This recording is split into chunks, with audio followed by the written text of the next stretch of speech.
Kami percaya Engkau ada di antara kami sekaliannya. Dan ketika kami panggil nama Yesus, ketika kami berseru, ketika kami percaya Engkau bekerja dengan luar biasa Tuhan. Dan ketika hati kami melimpah dengan syukur, ada banyak-banyak berkat-berkat yang Tuhan curahkan buat kami sekaliannya. Tiba waktunya kami membuka hati buat kebenaran firman Tuhan. Urapilah hamba, jadikan saluran berkat. Terus pimpin ibadah ini lebih lanjut, ambil ahli. Demi nama Yesus kami berdoa dan mengucap syukur. Sama-sama katakan amin, amin. Silakan duduk. Haleluya, shalom. Nama Tuhan, senang lihat jemaat antusias memuji, membesarkan nama Tuhan. Ya, walaupun mungkin cuaca hari-hari ini kurang bersahabat, hujan berkepanjangan, entah besar entah kecil, tapi biarlah semangat kita selalu on fire. Amin. Tetap menggebu-gebu. Haleluya. Ya, saya tahu tanggal 14 Februari telah berlalu, tetapi kata orang bulan Februari adalah bulan kasih sayang. Oke, boleh ditampilkan slide-nya ya. Jadi saya pribadi merasa perlu sekali lagi menyampaikan kebenaran firman Tuhan tentang kasih sayang ini ya. Selama bulan Februari, mumpung masih ada kesempatan tahun 2023 ini. Happy Valentine's Day. Dan kata orang sekali lagi, inilah bulan kasih sayang ya. Yuk kita sama-sama lihat kebenaran firman Tuhan. Oke. Pada waktu Happy Valentine, pada waktu bulan kasih sayang dikumandangkan, pada umumnya orang-orang muda bersemangat, antusias ya, khususnya muda-mudi, entah yang berpacaran atau yang sudah menikah yang masih baru-baru. Mestinya sih yang udah lama juga tetap semangat, haleluya, untuk menyatakan cintanya satu dengan yang lain. Memang seringkali bunga itu mewakili, melambangkan perkataan cinta satu dengan yang lain. Makanya ada satu kalimat bilang, say it with flowers, ya kan ya. Entah gimana cerita asal mulanya, orang bilang sampaikan saja dengan bunga. Mungkin untuk ngomong langsung agak gemeteran kali orang ya. Gue sayang lu, ngomongnya mungkin gagal atau deg-degan, tapi lebih akan mudah ketika orang menyampaikannya dengan bunga. Pertanyaannya, kenapa harus bunga, saudara? Kenapa mesti bunga? Halo? Cantik, weh. Apanya yang cantik nih bunga? Apanya yang cantik? Harum bukan cantik. Warnanya warna-warni, betul ya, bagus, indah, dan juga kalau yang asli harum ya, apalagi pada dasarnya orang semua suka bunga, betul, apalagi bunga tahu semuanya bunga. Tadi aja lagu tadi bilang bunga di ladang Tuhan hiasi, dandanannya luar biasa, betul ya. Nah hari ini izinkan saya tampilkan dua karangan bunga. Pertanyaannya, kira-kira karangan bunga manakah yang lebih indah menurut saudara? Oke, saya tampil, perhatikan baik-baik. Yang pertama, ini nomor satu, karangan bunganya bagus, warna-warni, ada merah, ada kuning, ada putih, ada warna pink. Wah, bagus banget, cerah. Sekali lagi, ini yang nomor satu. Saya akan tampilkan yang nomor dua, dan pertanyaannya, karangan bunga manakah yang lebih indah? Nomor satu atau nomor dua? Hah? Yang benar? Nomor satu atau nomor dua? Coba kucek dulu matanya. Satu atau dua yang lebih indah? Tetot. Jawaban dari pertanyaan karangan bunga manakah yang lebih indah? Nomor satu lah. Nomor dua apa indahnya, saudara? Cuma lembaran kertas, men. Bisa beli nomor satu. Dengerin dulu kalimat pertanyaannya. Yang manakah yang lebih indah? Jelas-jelas nomor satu, warna-warni, betul. Tapi kalau saya lemparkan pertanyaan karangan bunga manakah yang dipilih? Yang mana? Nah, ini baru benar nomor dua. Mengerti maksud saya sekarang? Ngerti ya? Ini kita cenderungnya dua-dua aja.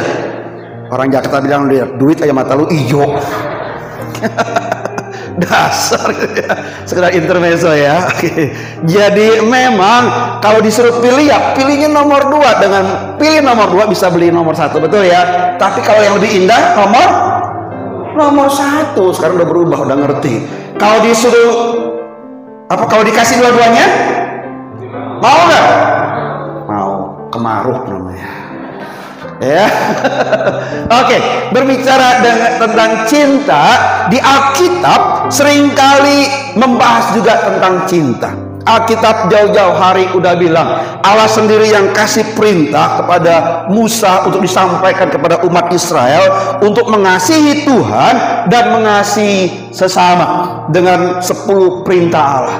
Kalau saudara masih ingat 10 perintah Allah 1 sampai 4 ini tertuju kepada Allah. 1, jangan ada Allah lain.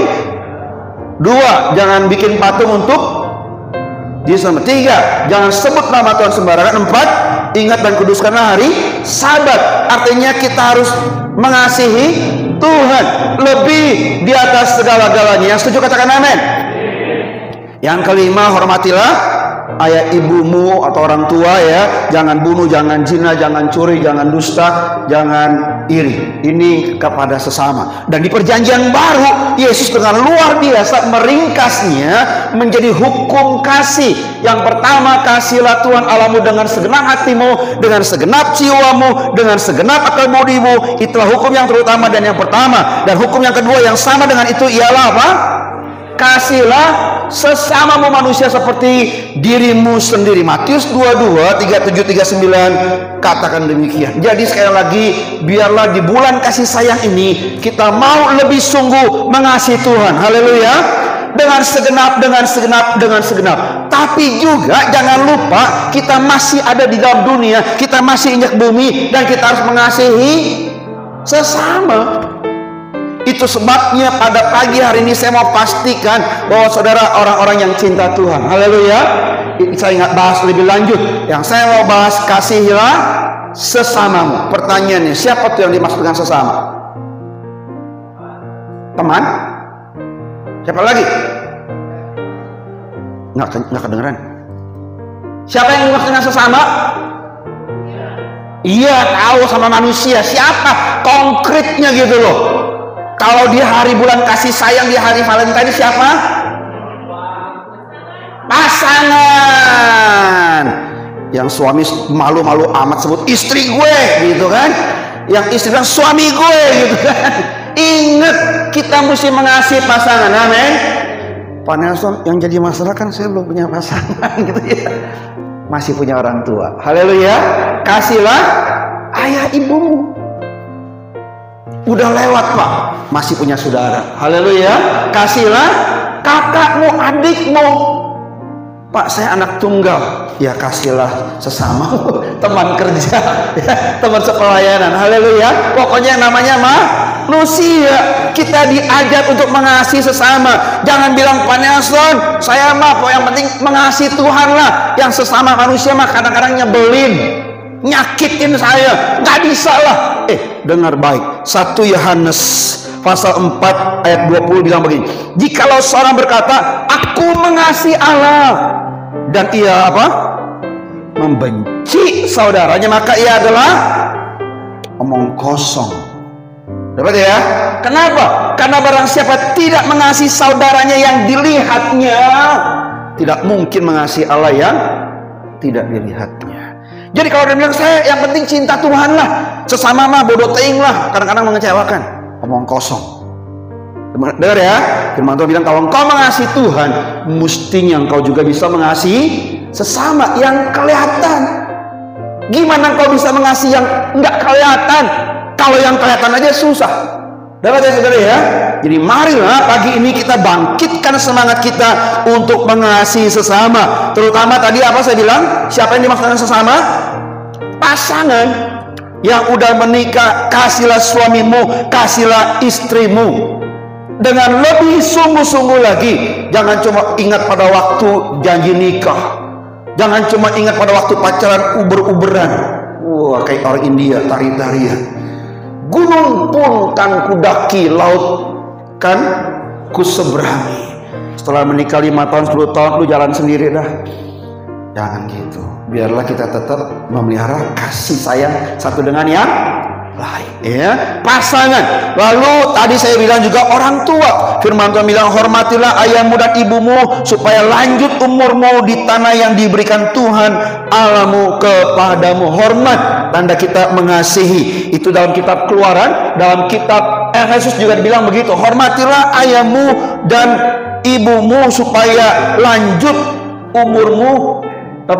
Ini satu perintah yang penting, seperti yang nyata dari janji ini, supaya kamu berbahagia dan panjang umurmu di bumi. Jadi inilah perintah Tuhan untuk kita juga sayang kepada orang tua. Sayangilah papa mama, gitu ya. Anak-anak muda, halo, yang belum menikah bisa mengasihi papa mama. Amin. Sayangilah orang tuamu di bulan kasih sayang ini, ya. Sekali lagi, ungkapkan cintamu, sayangmu lebih sungguh lagi. Firman Allah dalam Mazmur bilang, sungguh alangkah baiknya dan indahnya apabila saudara diam bersama dengan rukun, sebab kesanalah apa? Tuhan memerintahkan berkat kehidupan untuk selama-lamanya menjadi keluarga Allah yang berbahagia. Sekali lagi, dimulai dari lingkungan keluarga, kepada pasangan, kepada anak, kepada sanak famili, cici koko, dan juga meluas kepada rekan sekerja. Karena kita pada umumnya setiap hari kerja sama orang yang sama, betul gak? Dia lagi kan, apalagi orang kantoran, ketemu dia lagi. Kalau kita musuhan, gak enak banget suasana kerjanya, betul? Kalau kita begini begitu macam, nggak enak banget. Biarlah kita juga bisa mengasihi rekan kerja kita. Demikian juga rekan dalam pelayanan pun demikian. Kalau kita neko-neko dengan teman-teman pelayanan, itu nggak enak suasananya, saudara. Jadi sekali lagi, peliharalah kasih sayang satu dengan yang lain. Yesus sendiri kasih perintah dalam Yohanes 13. Aku beri perintah baru kepada kamu supaya kamu apa? Saling mengasihi, sama seperti aku telah mengasihi kamu, demikian pula kamu harus saling mengasihi. Pertanyaannya sekali lagi, Pak, saya udah sayang sama dia, saya udah cukup lah, tapi dia bandelnya minta ampun, Pak. Dia ulangi lagi, kesalahan lagi, salah lagi, cukup 3 kali, gue udah habis kesabarannya. Kadang-kadang ada orang yang bilang begitu, gue udah capek hati ngeladenin dia. Tapi ingat, saudara, ada kalimat bagus yang saya mau tampilkan, bilang begini, love is just giving, not taking. Kasih itu hanya memberi dan beri, tidak menuntut. Jadi kadang-kadang orang bilang, Pak, kamu sudah take and give-nya dong. Iya juga, ada keseimbangan. Tapi kalau berbicara tentang kasih, khususnya sebagai seorang percaya, sebagai saudara seiman, orang Kristen, kita mengenal hanya love is not give and take, but love is give and give. Selalu memberi. Bahkan orang Indonesia aja tahu kalau seorang mama yang normal, seorang ibu yang sejati, sampai dibuat sebuah karangan lagu apa? Kasih ibu kepada beta tak terhingga sepanjang masa. Apa? Hanya memberi, tak harap kembali, bagai sang surya menyinari dunia. Jangan pernah lupa, kasih itu hanya memberi, beri dan beri. Belajar mempraktekkan kebenaran firman Tuhan. Sebagai manusia normal, kadang-kadang kita bilang, Paneson, betul, awalnya saya pengen praktekkan, tapi sekali lagi kita ada batasnya, Pak. Betul, saya setuju. Itu sebabnya kita mesti melekat kepada Tuhan. Amin. Supaya kita terima aliran kasih ilahi, kasih agape. Tadi WL kita worship bilang, kasih tanpa syarat. Wah, dari mana kita dapatkan? Dari Alkitab kasih tahu, Ratapan 22:23 bilang begini, tak berkesudahan kasih setia Tuhan. Terus apa? Tak habis-habisnya rahmatnya, selalu baru tiap pagi, besar kesetiaanmu. Kasih setia Tuhan gak pernah habis stoknya. Amin. Selalu baru tiap pagi. Terjemahan versi mudah dibaca, kita masih hidup karena kasih setia Tuhan tidak pernah berakhir. Setiap pagi Ia menunjukkannya dalam cara baru. Engkau sangat benar dan setia. Ada aja cara-cara Tuhan yang kreatif yang menunjukkan kasih-Nya kepada kita. Amin. Kasih Tuhan nggak selalu sesuai dengan apa yang kita inginkan. Nggak harus doa kita yang dijawab, keinginan kita yang terpenuhi. Tuhan punya cara yang baru untuk mengungkapkan kasih-Nya. Bapak Ibu yang sudah berkeluarga, yang sudah punya anak, pastinya tahu. Kadang-kadang anak kita minta sesuatu, kita kasih tanda sayang, betul? Tapi bukan kada waktunya juga kita nggak kasih, betul nggak? Itu pun bentuk sayang. Ketika anak kita bandel, apa yang kita lakukan? Apa? Apain? Pada waktu nakal diapain anaknya? Pinter nak teruskan gitu. Orang tua gendong gitu. Apa yang dilakukan? Diomelin nggak? Omelin. Kalau masih bandel juga diapain? Ya apa? Dihajar, disabet. Sebenarnya yang lebih sedih siapa? Anaknya apa orang tuanya? Orang tuanya. Kalau yang benar ya. Bukannya lagi mampus lu, enggak gitu. Kita didik supaya anak kita baik, betul nggak? Supaya berubah. Yang sakit tuh orang tua. Tapi itu bentuk sayangnya dengan cara seperti itu. Ngerti ya? Jadi Allah mengasihi kita nggak selalu dengan doa-doa kita dijawab. Halo, mengerti ini maksud saya? Kadang-kadang Tuhan izinkan kita mengalami sesuatu yang tidak menyenangkan, itu pun bentuk kasih Tuhan. Unlimited love, stoknya nggak pernah habis. Nah, hari ini saya mau sampaikan dengan cepat, waktu berjalan terus. 2 tindakan kasih yang harus kita praktekkan. Kasih itu memberi. Beri apa? 2 saja, walaupun banyak hal. Yang pertama, kasih itu memberi pujian. Yuk Pak, Bu, praktekkan. Berikan pujian kepada suamimu, berikan pujian kepada istrimu, berikan pujian kepada anak yang Tuhan titipkan, berikan pujian kepada papa mama yang telah membesarkanmu. Haleluya. Berikanlah pujian. Jangan cuma jago mengkritik, jangan cuma jago ngomel, jago menusuk dengan kata-kata yang pedas, tapi berikanlah pujian. Efesus 4 ayat 29 bilang, jangan ada perkataan kotor keluar dari mulutmu, tetapi pakailah apa? Perkataan yang baik untuk apa? Untuk membangun, supaya mereka yang mendengarnya beroleh kasih karunia. Inilah perintah Tuhan yang supaya dipraktekkan oleh kita sebagai manusia. Ketika kita bilang saya mengasihi, saya belajar memberi pujian lebih banyak daripada sekedar kata-kata buruk yang keluar dari mulut kita. Terjemahan versi mudah dibaca bilang, bila kamu berbicara janganlah katakan yang buruk. Kalau mau ngomong jangan yang buruk, tetapi katakanlah yang perlu. Kalau ngomongnya yang jelek-jelek lebih baik diam. Yang perlu kita ngomongkan ialah yang dapat menguatkan iman orang lain. Yang setuju katakan amin. Sehingga ucapanmu menolong orang yang mendengarnya. Jangan sampai orang yang mendengarnya sakit hati. Ngerti gak? Perkataan kita kelihatannya biasa-biasa, lu mah bego. Tapi hari itu dia lagi kesel. Ngerti gak saudara? Hari itu moodnya dia lagi gak bagus. Perkataan kita yang enteng, lu mah bego, itu bisa menyakiti hati dia. Dapat gak saudara? Itu bisa jadi perang saudara. Lu ngomong apa? Wah, sumbu pendek. Ngerti ya sumbu pendek ya? Emang cuma lu yang sok pinter ya? Emang lu paling bener ya? Ribut jadinya. Dapat ya saudara? Cuma perkataan lu mah bego, kelihatannya sederhana, tapi perang terjadi. Keributan bisa terjadi. Antar saudara bisa perang saudara. Gara-gara seperti itu aja. Perkataan kasar yang melukai hati orang itu menyesekkan sekali. Firman Tuhan mengajar kasih itu beri apa? Berilah pujian. Permisi tanya, saudara pernah menonton nggak? Usia zaman saya nih pastinya tahu Popeye. Tahu pernah nonton Popeye? Anak generasi zaman sekarang masih tahu tuh Popeye? Ayam goreng Popeye.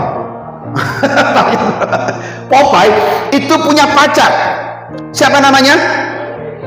Tahu ya. Suka nonton juga. Pacarnya Olive cakep apa enggak? Bodinya bagus gak? Yang benar, salah lihat lagi nih. Kalau saya nonton sih, yang namanya Olive tuh kurusnya minta ampun, cungkring. Benar ya? Benar ya? Tapi Popeye cinta banget, betul gak? Sampai dibanting-banting sama si Brutus, Popeye tetap bela, betul gak? Popeye akan bilang mantap. Ya, biar kata secara fisik Olive tuh kurus cungkring, tapi Popeye tetap bilang mantap. Ngerti ya? Pujaan hatinya. Pak, Bu, yuk belajar. Lihatlah dengan kacamata yang positif. Amin. Selalu berikan kata-kata pujian yang perlu, yang bagus. Perkataan yang menyenangkan adalah seperti apa? Sarang madu manis bagi hati dan obat bagi tulang-tulang. Jadi janganlah selalu melihat buruk, jelek, kata-katain dan sebagainya. Cobalah berikan kata-kata pujian. Kenapa kita orang Indo suka malu ngomong pujian kepada suaminya, kepada istrinya, kepada anak kita, kepada orang tua kita. Tapi kalau makinya jagonya minta ampun. Kalau ngedumel mengkritik hebatnya minta ampun. Kenapa kita malu dan sungkan untuk memberikan pujian? Ayo dari sekarang, bukan hanya sekedar bulan kasih sayang, hari-hari kedepannya praktekkan kasih itu apa tadi? Yang pertama, memberi pujian. Coba juga luangkan waktu bersama-sama, spend quality time with your partner. It can improve your relationship. Sering berduaan, ya, dekat dengan istri, dengan suami, atau dekat juga dengan anak-anak, dekat dengan orang tua. Jangan hidup sendirian aja. Memang di zaman now serba gadget, handphone aja menjadi temannya, main game, chattingan, medsos, terus handphone. Kita menjadi individualis. Yuk coba luangkan waktu untuk bercengkrama satu dengan yang lain. Haleluya. Berikanlah waktu-waktu yang cukup. Sekali lagi, di bulan kasih sayang khusus ini buat pasangan saudara. Ya, usia pernikahan saya baru jalan 31-32 tahun. Tahun 91, 32 ya, 32 tahun nanti Oktober. Sampai hari ini saya masih bilang sama istri saya, kamu tuh cakep. Hari ini dia ada di sini lagi. Biasa di atas mulu. Ya, saya kadang-kadang liatin dia, kamu tuh tambah cakep. Wih. Saya ada pantun. Mau denger gak pantunnya? Mau denger gak? Mau denger apa mau banget? Nanti kalau saya pantun bilang cakep gitu ya. Kayak beneran gitu, kayak pantun bener, kayak jago pantun gitu. Padahal modal saya cuma satu pantun ini. Banyak bintang di langit, hanya satu yang bersinar. Banyak wanita cantik di kolong langit, hanya dikau yang kuincar. Gitu kan ya. Bikin hati pasangan berbunga-bunga. Amin. Dalam dunia ini banyak cogan gak?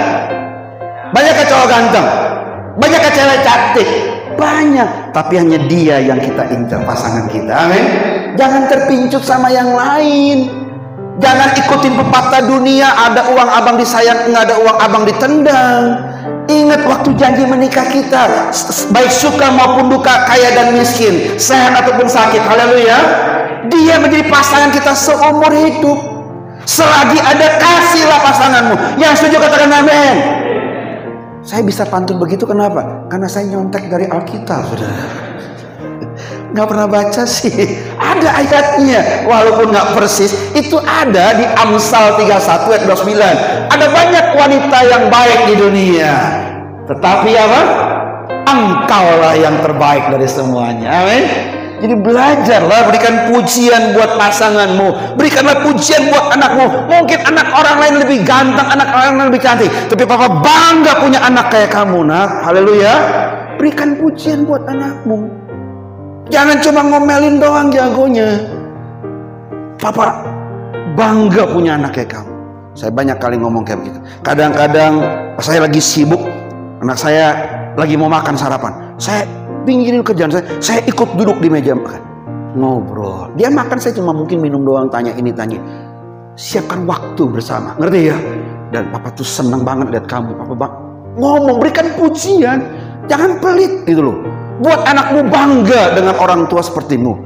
Anak-anak juga ngomong, saya tuh bangga punya papa kayak kamu. Pernah gak ngomong gitu anak muda? Saya tuh bangga punya mama kayak kamu. Tangguh.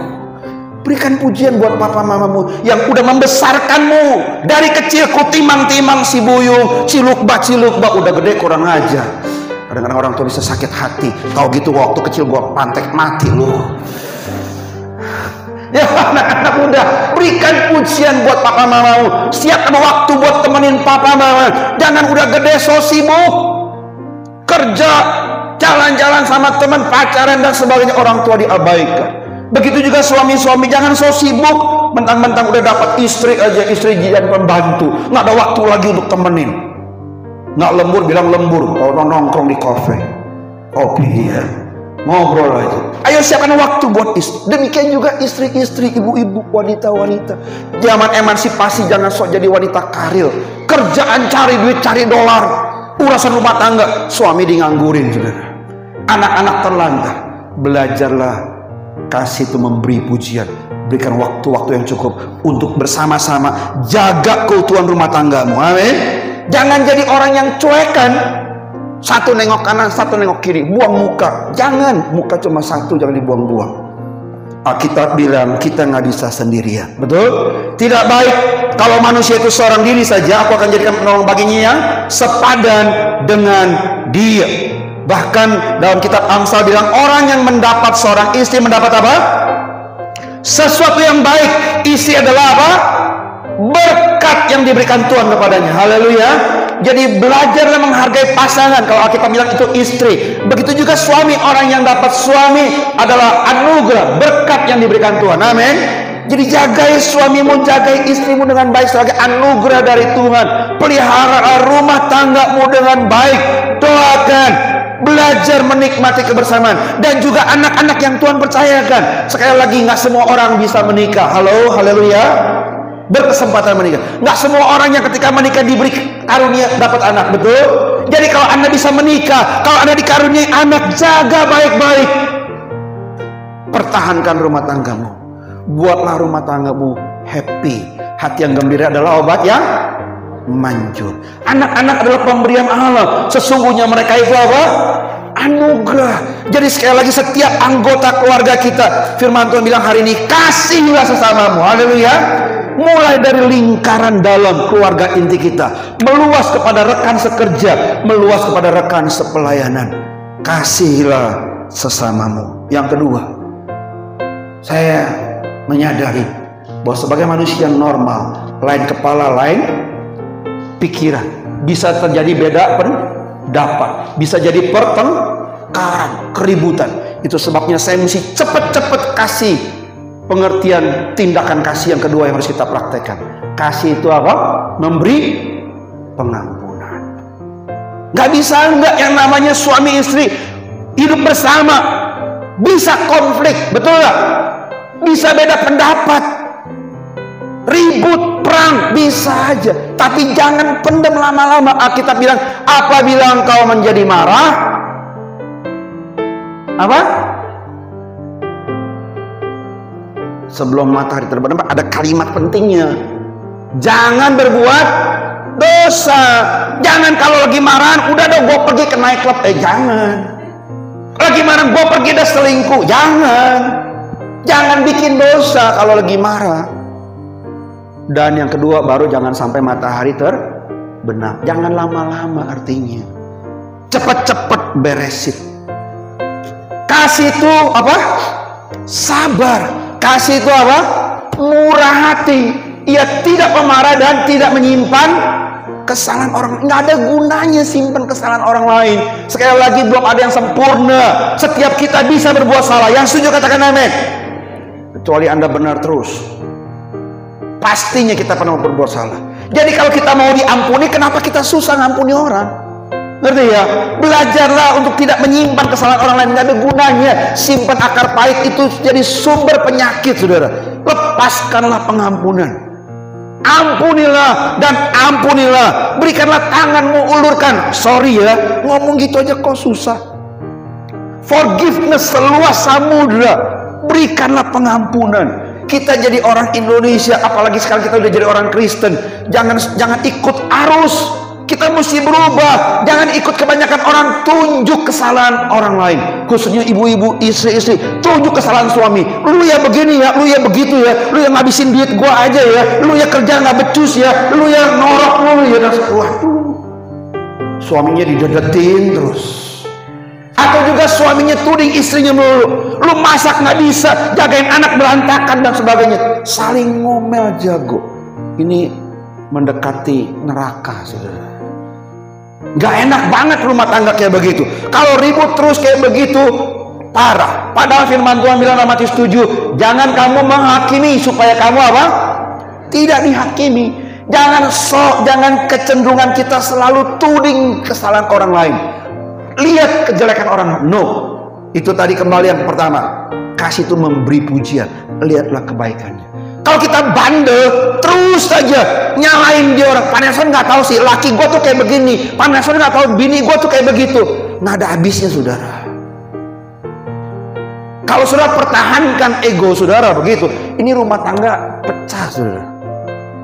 Dan dalam waktu yang nggak lama itu bisa naik ke pengadilan, tahu-tahu perceraian. Gak enak banget rumah tangga kayak begini.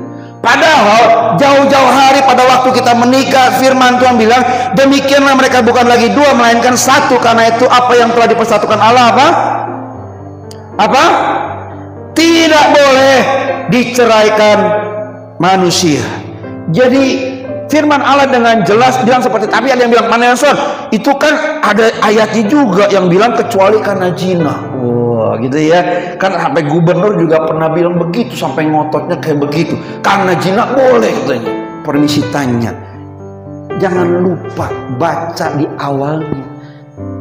Itu ayat-ayat di atasnya, ayat-ayat di bawahnya bilang, dari semula Allah tidak mengizinkan perceraian.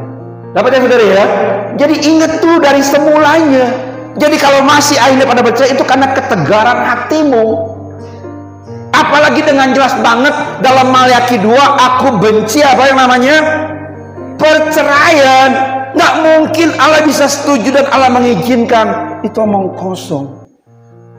Jadi marilah Pak, Bu, pertahankanlah rumah tanggamu sebisa mungkin. Pak Nelson dia udah selingkuh, ampunilah. Pak Nelson dia KDRT, ampunilah. Pak Nelson dia sakit banget, ampunilah. Tetaplah mengasihi, haleluya. Pak Nelson dia udah jadi parasit, nggak bisa cari duit, ampunilah dan berikanlah kasih sayangmu sekali lagi kepada dia. Beri kesempatan, dukung, support antara suami dan istri yang telah dipersatukan Tuhan. Dalam rumah tangga sekali lagi pasti bisa konflik, tapi berikanlah pengampunan. Begitu juga dengan orang tua dengan anak. Alkitab punya satu cerita yang menarik yang kita nggak pernah bisa lupa. Cerita tentang anak yang terhilang. Betul nggak? Ini anak kurang ajar nggak? Kurang ajar banget. Orang tua belum meninggal udah minta kehui. Berikanlah kepadaku bagian harta milik kita yang menjadi hakku. Mending kalau dia buat dagang, mending kalau dia buat usaha. Tapi Alkitab catat dia buat boros, dia buat foya-foya. Nyakitin banget. Mungkin kalau kebanyakan orang tua zaman sekarang, udah lu gak usah pulang lagi, dah anggap gua gak punya anak, gitu kan ya. Tapi Alkitab catat pada waktu anak itu pulang dalam keadaan compang-camping, pada waktu dia udah menderita banget, makan aja mesti rebutan sama babi. Waktu dia dari jauh, bapaknya lihat, langsung masuk kamar, tutup pintu. Betul? Bapaknya waktu lihat dari jauh, bapaknya bilang, pembantu usir tuh anak gak tahu diri, gitu. Alkitab catat dari jauh bapaknya lihat, lalu tergeraklah hatinya oleh belas kasihan. Ayahnya itu apa? Berlari. Dia peluk, dia rangkul, dia cium anaknya. Bukankah ini tanda pengampunan? Ngerti maksud saya saudara? Ampunilah. Walaupun rasanya sakit hati, biar bagaimanapun dia anakmu, ampunilah. Saya suka bingung kadang-kadang usia udah 40-an, udah 50-an, udah ada 60 tahun, masih simpen benci sama cicinya, sama kokonya, sama saudaranya. Gua waktu Imlek, waktu konyan, gua nggak nginjek rumah cici gua. Enak gua. Waduh, marahan. Gua dihina-hina sama cici gua. Saudara, berikanlah pengampunan. Alkitab kasih contoh bagaimana mengampuni saudara-saudara. Tahu cerita ini? Tahu? Yusuf. Apa Apa kurang sakit hati Yusuf? Bawa makanan kasih Koko, makanannya diambil, dianya dijebloskan di sumur. Betul gak? Saudara mesti mengerti, ini ada satu ayat yang menggambarkan bagaimana Yusuf sesak hatinya. Kita melihat bagaimana apa? Sesak hatinya.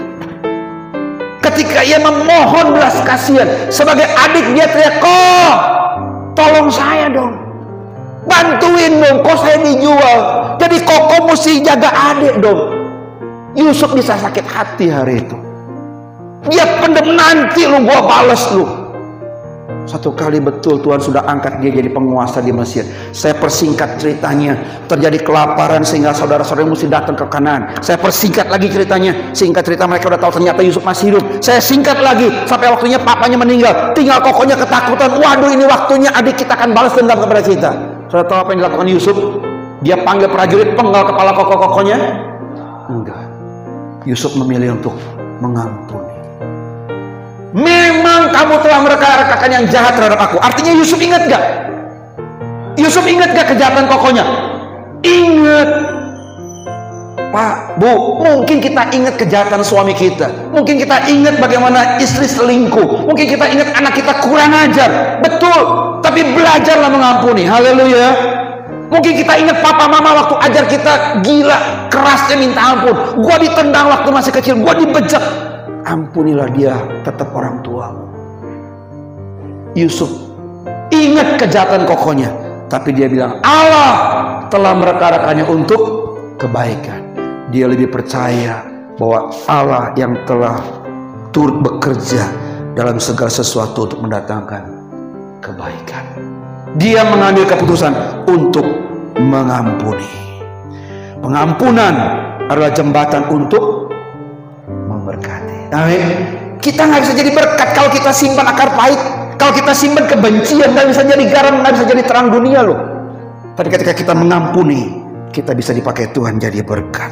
Satu ayat dalam kitab Roma 12, dari pihakmu apa?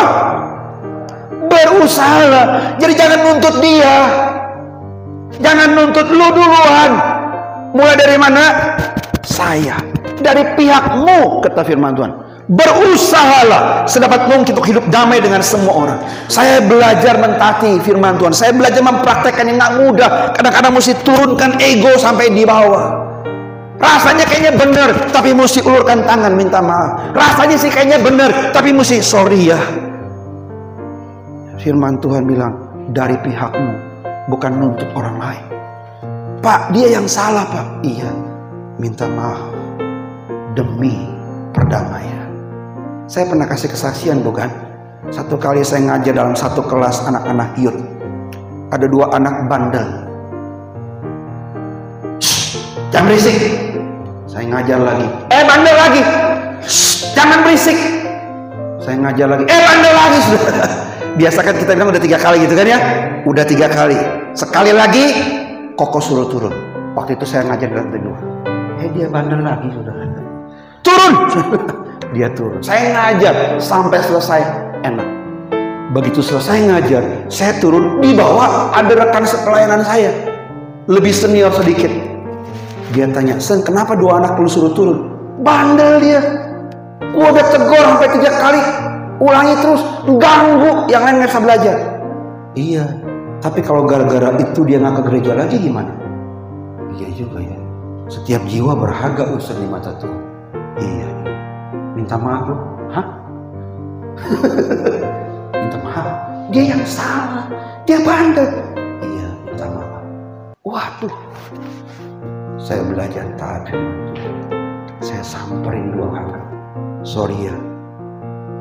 Kok terlalu keras. Tahu jawaban 2 anak itu? Lain kali jangan ulangi lagi ya kok. Dalam hati saya, mau juga gue yang ngomong kayak gitu. Ngerti ya saudara ya? Sakit rasanya. Itu depan teman-teman saudara. Saya rasanya malu hari itu. Saya pulang nangis, main gitar. Saya ingat lagu Jangan Lupa Getsemani, jangan lupa cinta Yesus Jangan lupa siksa Tuhan, mari ke Golgota.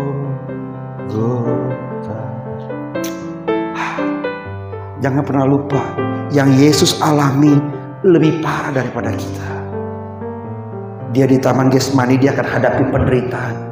Dia disiksa, tapi karena dia cinta kita, dia tetap jalan terus ke Golgota. Saya mau bilang, jangan stop perjalanan imanmu karena tantangan yang kau hadapi, karena istri, karena suami, karena anak, karena orang tua, karena rekan sepelayanan, karena rekan kerja, ada konflik, ada ini dan itu. Jangan berhenti, tetaplah menuju Golgota, dalam pengertian genapi rencana Tuhan dalam hidup saudara. Mulai dari mana? Dari dirimu sendiri, berusaha sedapat mungkin untuk berdamai dengan semua orang. Saya bangkit lagi dan saya terlibat kembali dalam pelayanan sampai dengan hari ini. Jangan pernah lupa, love is not give and take, love is give and give. Ayat yang terakhir, pemusik boleh maju ke depan. Sebab itu terimalah satu akan yang lain, sama seperti Kristus juga telah menerima kita untuk apa? Kemuliaan Allah. Ketika kita saling mengasihi, bisa mengampuni, kita praktekkan itu untuk kemuliaan Tuhan. Ingat sekali lagi, kita tidak selalu hebat. Nobody is perfect. Ada waktunya kita butuh, kita sangat butuh pertolongan orang lain. Kita ingin diampuni. Jadi apa salahnya kita mengampuni orang lain? Hari ini belajarlah, kasih itu beri pujian, kasih itu